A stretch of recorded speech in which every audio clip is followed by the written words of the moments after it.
Sahabat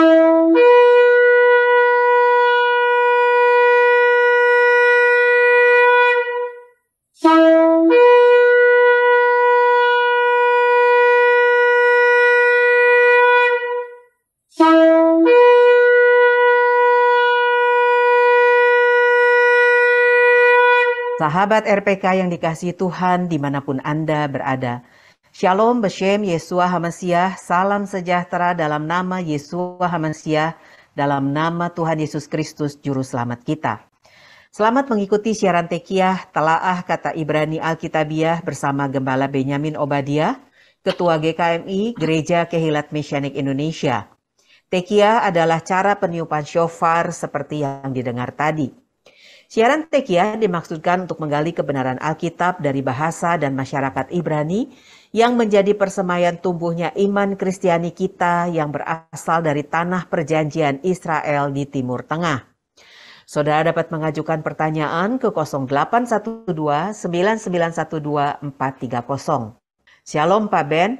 Shalom Bu Ira, shalom sahabat RPK dimanapun Anda berada. Hari ini kita akan membahas kata Ibrani salah, mengampuni. Dalam bahasa Ibrani dieja sameh lamet het, dibaca salah. Artinya to forgive, mengampuni, memaafkan. Salah, mengampuni, Matius 18 ayat 21 sampai 35. Kemudian datanglah Petrus dan berkata kepada Yesus, "Tuhan, sampai berapa kali aku harus mengampuni saudaraku jika ia berbuat dosa terhadap aku? Sampai 7 kali?" Yesus berkata kepadanya, "Bukan, aku berkata kepadamu, bukan sampai 7 kali, melainkan sampai 70 kali 7. Sebab hal kerajaan sorga seumpama seorang raja yang hendak mengadakan perhitungan dengan hamba-hambanya. Setelah ia mulai mengadakan perhitungan itu, dihadapkanlah kepadanya seorang yang berhutang 10.000 talenta. Tetapi karena orang itu tidak mampu melunaskan hutangnya, raja itu memerintahkan supaya ia dijual beserta anak istrinya dan segala miliknya untuk pembayar hutangnya.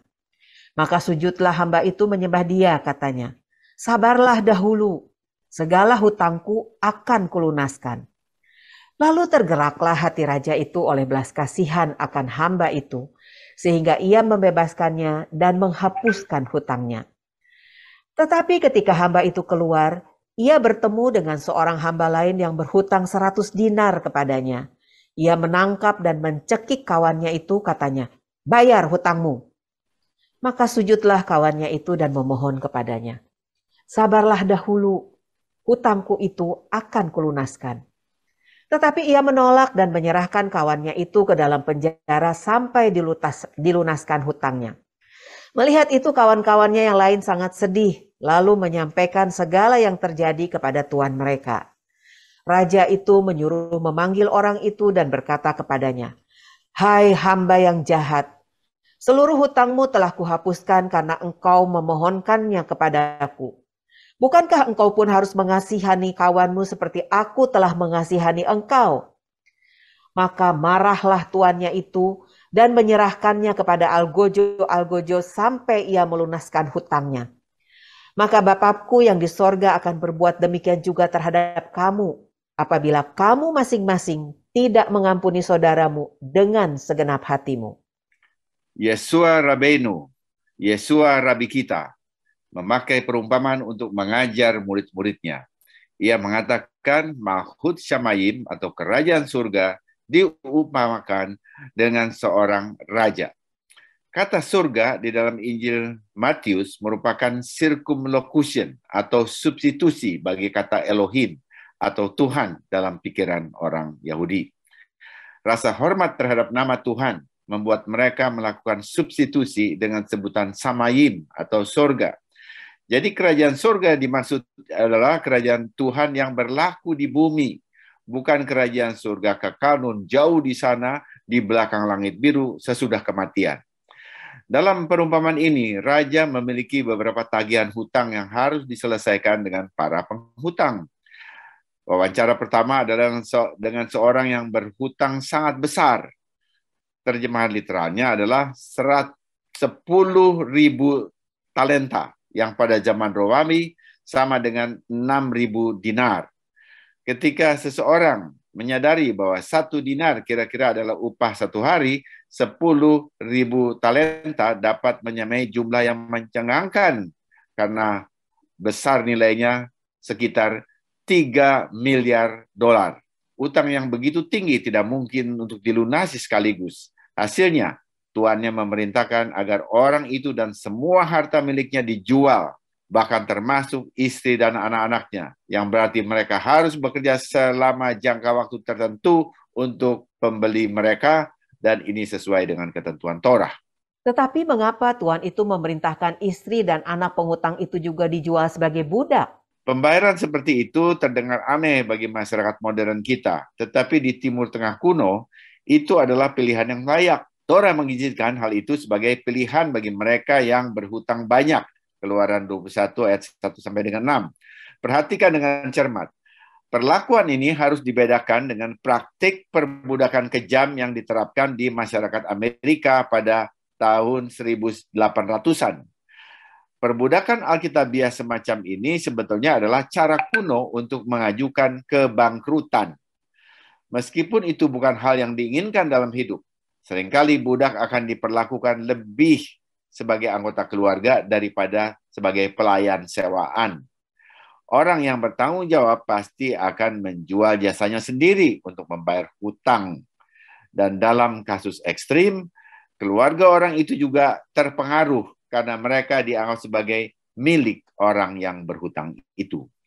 Bagaimana pengertian budak dalam Torah berbeda dengan budak dalam perang budak di Amerika abad 18? Bahwa perbudakan berdasarkan Torah tidak dimaksudkan untuk melecehkan dapat dilihat pada kenyataan bahwa penghutang harus dibebaskan setiap tahun ke-7.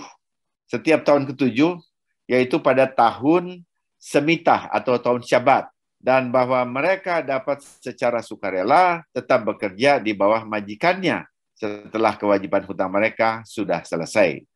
Sesungguhnya keadaan ini justru merupakan gambaran yang paling indah tentang hubungan orang percaya dengan Bapa melalui Mesias Yeshua.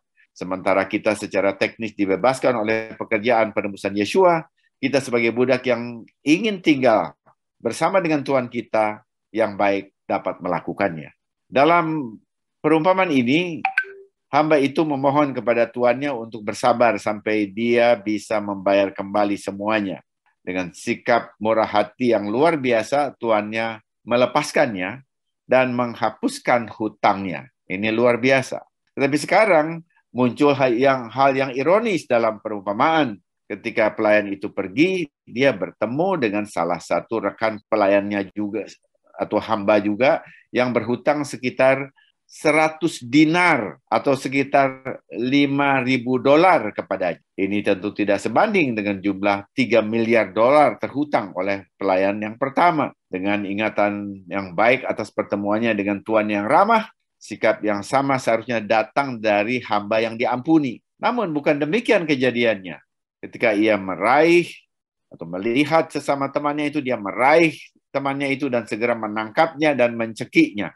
Sungguh menyolok perbedaannya. Hutang yang besar diampuni dengan kemurahan hati, sementara hutang yang kecil langsung dieksekusi secara kasar. Alih-alih kemurahan dan kesabaran, hamba pertama menuntut hamba lainnya, temannya, membayar kembali apa yang terhutang dengan garang. Hamba kedua memohon kesabaran dengan janji bahwa ia akan membayar kembali hutangnya tepat waktu. Alih-alih memberi kasih karunia, hamba pertama menolak permohonan itu dan menjebloskannya ke penjara. Perumpamaan berlanjut. Para pelayan lain yang melihat peristiwa itu menjadi sangat sedih. Mereka sangat kecewa dengan tindakan pelayan pertama yang tidak konsisten, sehingga mereka segera melaporkannya kepada tuan mereka. Dapat dibayangkan, sang tuan tidak terlalu senang dengan peristiwa tersebut. Ia memanggil orang itu dan menegurnya dengan keras, menyebutnya hamba yang jahat. Setelah mengampuni semua hutang itu, tuannya berasumsi bahwa sikap yang lebih baik akan datang, tetapi ternyata tidak. Sikap logis yang diharapkan adalah mengasihani sesama pelayan, sama seperti tuannya mengasihani dia. Namun sayang, ini tidak terjadi karena pelayan itu bertindak dengan cara yang tidak pantas. Tuannya dengan murka menyerahkannya kepada sipir penjara untuk dihukum sampai semua hutangnya dibayar kembali. Akhir perumpamaan ini menyatakan situasi yang adil dan nyaman. Menyoroti isu pengampunan yang memunculkan perumpamaan itu, Yesus mengajar para murid bahwa beginilah cara Bapa Surgawi memperlakukan siapapun yang tidak bisa memaafkan saudara mereka dari hati mereka. Perumpamaan itu memberikan pemahaman yang dalam akan isi hati Bapa. Pengampunan semacam itu bukan hanya soal basa-basi, tetapi sikap hati yang mengubah hidup. Ketika para rabi menyatakan bahwa pengampunan harus diperpanjang 3 kali, Simon Kefa berpikir memperpanjangnya sampai 7 kali. Namun pengampunan Tuhan sendiri memiliki kemungkinan yang tidak terbatas, yaitu 70 kali 7. Oleh karena itu, kita harus bermurah hati dan konsisten dalam memberikan pengampunan kepada orang-orang di sekitar kita. Karena Elohim melalui Yesua telah mengampuni kita dengan hutang yang sangat besar. Bahkan kita seharusnya bermurah hati dan cepat memaafkan orang di sekitar kita pada hari ini. Pengampunan merupakan hal penting. Agar dilakukan secara benar, bagaimana kita memahami pengampunan dalam masyarakat Ibrani yang menghidupi ajaran Torah? Kita bandingkan dengan kata Yunani lebih dulu, aphiemi, yang digunakan untuk memaafkan, meninggalkan, mengenyampingkan. Beberapa sinonim bahasa Inggris dari pengampunan adalah gerasi, belas kasihan, absolusi, amnesti, pembebasan. Tetapi lihatlah makna yang kaya dalam bahasa Ibrani. Mengampuni, mengesampingkan, meninggikan, dan mengangkat ke atas. Sesuatu yang tidak pernah ada di dalam bahasa yang lain. Ketika kita melihat makna ini dan menggabungkannya, kita mendapatkan pemahaman yang lebih lengkap untuk mengesampingkan, untuk meninggikan, untuk mengangkat, untuk memaafkan. Jika kita tidak mau mengampuni, dapatkah kita benar-benar mengesampingkan sesuatu? Dapatkah kita benar-benar meninggikan orang itu? Ketika kita mencari pengampunan melalui pertolongan Roh Kudus, kita dapat mengangkat orang yang telah bersalah kepada kita. Yesus mengajarkan dalam Matius 6 ayat 14. Karena jikalau kamu mengampuni kesalahan orang, Bapamu yang di sorga akan mengampuni kamu juga. Ayat ini dibuka dengan jikalau, yang menyatakan bahwa pengampunan dari Bapa itu ada syaratnya. Bahwa sebelum kita mengampuni kesalahan orang lain, lalu kita memohon pengampunan dari Bapa, maka Bapa belum langsung menerimanya. Sampai kita mengampuni orang yang bersalah kepada kita. Penting sekali mengampuni kesalahan orang lain sebelum kita diampuni oleh Bapa. Rasul Paulus mengajarkan dalam Kolose 3 ayat 13. Sabarlah kamu seorang terhadap yang lain, dan ampunilah seorang akan yang lain apabila yang seorang menaruh dendam terhadap yang lain. Sama seperti Tuhan telah mengampuni kamu, kamu perbuatlah juga demikian. Kita dijanjikan bahwa Bapa mengampuni segala kesalahan kita dan menyembuhkan penyakit kita seperti yang tertulis di dalam Mazmur 103 ayat 3. Dia yang mengampuni segala kesalahanmu, yang menyembuhkan segala penyakitmu. Ini sungguh benar. Ketika kita mengampuni sesuai dengan kehendaknya, maka kita yang sakit pun akan sembuh. Banyak kesaksian termasuk dalam pelayanan saya sendiri.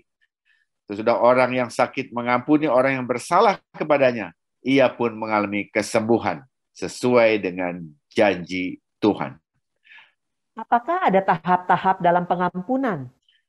Tradisi Yahudi mengidentifikasi 3 tahap dalam proses pengampunan. Apakah kita diampuni atau kita sedang mengampuni orang lain? Langkah-langkahnya diidentifikasi dengan kata-kata slikah, artinya mengampuni. Mekilah, melepaskan, dan kaparah, pendamaian. Slikah, mengampuni, dimulai dengan niat sadar untuk memaafkan. Namun jika prosesnya berakhir di sana saja, perasaan bersalah atau dendam bisa muncul kembali ketika Anda tidak mengharapkannya. Mekilah, melepaskan berarti saya tidak lagi membutuhkan masa lalu yang berbeda dari yang sudah terjadi. Pada tahap ini, Anda mungkin mengingat rasa sakit, tetapi Anda tidak lagi dikuasai oleh rasa bersalah atau dendam. Dengan tahap yang berikutnya, kaporah, pendamaian, Anda dapat mencapai sesuatu yang positif yang sebelumnya tidak mungkin terjadi. Anda masih ingat dan mungkin masih merasa sakit, tetapi tindakan pendamaian mengubah rasa sakit menjadi berkat. Penghalang besar yang dapat menjauhkan berkat Tuhan dari hidup kita adalah akar kepahitan yang tidak mau mengampuni orang lain. Inti dari akar pahit tidak mau mengampuni, kemudian akan menjadi idola di dalam hati kita yang akan terus mempermainkan kita sebagai korban. Dengan mempertahankan kemarahan dan sikap tidak memaafkan itu, kita kemudian menjadi pusat cerita diri kita sendiri. Kemarahan, jika dibiarkan berkembang menjadi sikap tidak mau mengampuni, adalah cara seseorang untuk tetap menjadi pusat cerita diri mereka sendiri. Mereka menjadi pusat dari dunianya sendiri. Oleh karena itu, kemarahan dapat menjadi adiktif, yang berubah menjadi perasaan yang tidak mau mengampuni, yang kemudian menjadi berhala di dalam hati kita.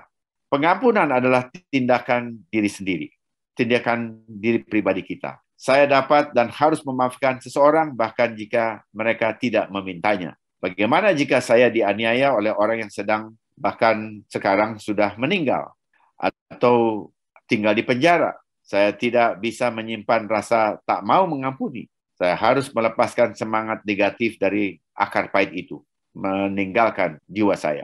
Akar pahit saya tidak akan mempengaruhi orang mati atau orang yang di penjara atau bahkan tetangga sebelah saya, tapi itu akan mempengaruhi saya sendiri. Saya harus benar-benar melepaskan dan menyerahkannya kepada Yeshua. Jadi mengakui, kemudian kita menolak, lalu membalikkan semua keadaan. Jika seseorang meminta kita untuk memaafkan mereka, kita tidak boleh ragu untuk memaafkannya tanpa mengingat rasa sakit yang telah diakibatkannya. Kita harus segera mengampuni untuk membebaskan mereka dari beban mereka sebagaimana kita dibebaskan oleh kasih karunia Bapa. Hak untuk menahan rasa sakit dan tidak mau mengampuni adalah emosi yang tidak ada hubungannya dengan Bapa surgawi. Pengampunan bukan hanya sekedar melupakan atau memaafkan atau menyangkal perilaku atau membuat diri kita mati terhadap rasa sakit. Kami tidak bisa melupakan perintah dan melupakan. Bukan demikian. Kita bukan robot dan semua kita bukan robot, tetapi kita ingin menjadi seorang aktor yang mengikuti kehendak Tuhan. Pengampunan bukanlah melupakan. Karena jika kita melupakan masa lalu, kita mengulanginya. Kita minta maaf atas kesalahan dan mengingatnya agar tidak terulang lagi. Pengampunan juga tidak sekedar memaafkan perilaku kita sendiri atau orang lain. Kita selalu diberi pilihan sebagaimana kita akan bertindak. Masa lalu memberi kita tahu bahwa di mana kita berada dan apa yang sudah kita lakukan. Tetapi itu tidak boleh mengunci kita untuk tinggal di sana dan mengulangi perilaku itu. Pengampunan sebenarnya juga bukan satu penerimaan. Kita tidak seharusnya menerima rasa sakit yang dilakukan orang lain pada kita atau menerima rasa sakit yang kita timbulkan pada orang lain. Karena itu akan mengembang menjadi satu keadaan yang membuat kita menjadi tidak berperasaan. Penerimaan terhadap rasa sakit berarti bahwa pengampunan tidak diperlukan. Jadi penerimaan sebagai rasa tak berdaya bukanlah pengampunan. Pengampunan juga bukan penyangkalan. Jika kita telah melakukan sesuatu yang mengerikan kepada seseorang, penyangkalan tidak akan pernah memperbaiki situasi. Kita harus menerima kenyataan sebagai kenyataan dan mengakui bahwa fakta konkret bahwa saya telah melakukan sesuatu yang mengerikan dan perlu meminta ampun. Hal yang sama berlaku jika sesuatu yang buruk dan mengerikan dilakukan kepada kita. Kita menyangkal kenyataan itu, maka kita mendorongnya jauh ke dalam diri kita dan akan membusuk di sana sebagai kanker. Kita harus menerima kenyataan bahwa sesuatu yang mengerikan terjadi dan memaafkannya bahkan jika pelaku tidak pernah meminta pengampunan. Teladan tertinggi kita dalam hal ini adalah Mesias Yesua ketika dia meminta Bapaknya untuk mengampuni mereka karena mereka tidak tahu apa yang mereka lakukan. Pengampunan bukanlah penyangkalan, penerimaan, pelupaan, atau mati rasa.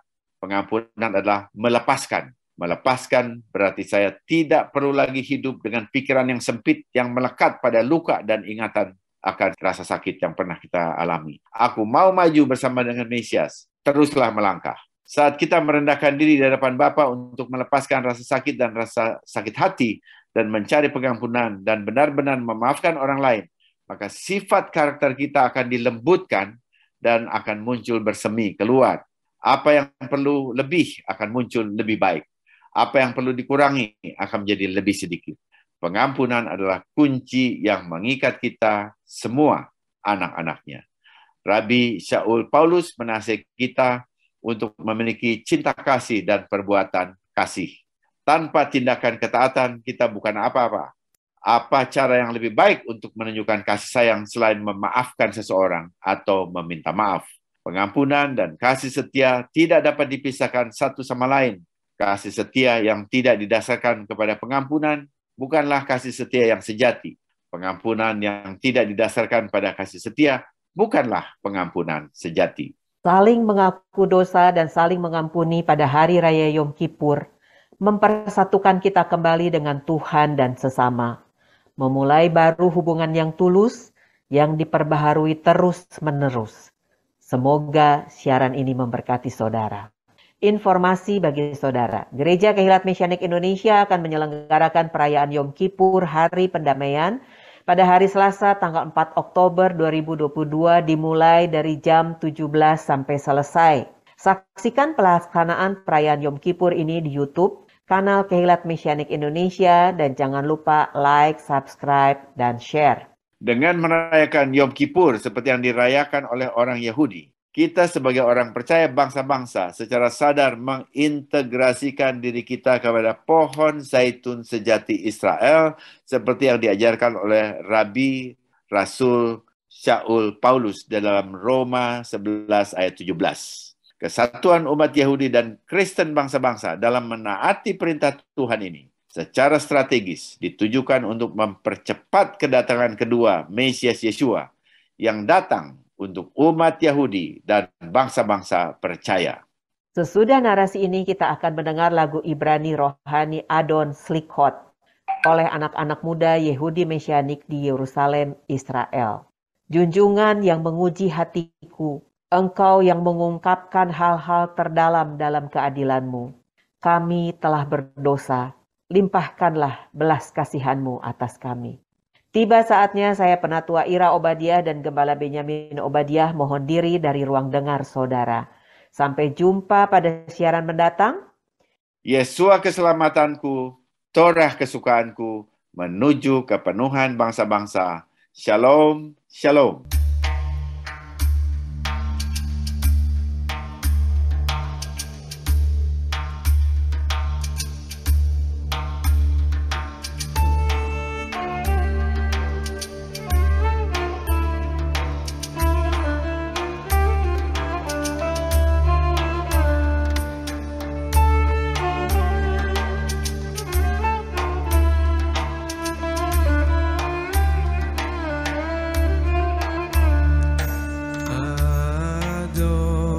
סליחות בוחן לבבות גולי עמוקות דובר צדקות